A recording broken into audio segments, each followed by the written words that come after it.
dérangé par certaines attitudes, et je mets entre guillemets des formulations que vous avez utilisées qui font bondir certains collègues dans la salle.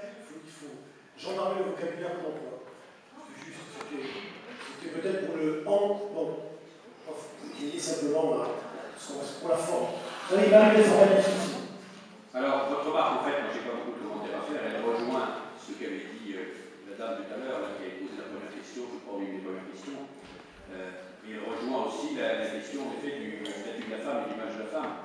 Et vous avez raison, je pense qu'on ne peut pas séparer, en termes d'image, en termes d'assignation, un phénomène par rapport aux autres. Et je répète ce que j'ai dit, il faut écouter ce que disent les femmes qui veulent porter le foulard et pourquoi elles le portent. Et les raisons, encore une fois, sont extrêmement variables.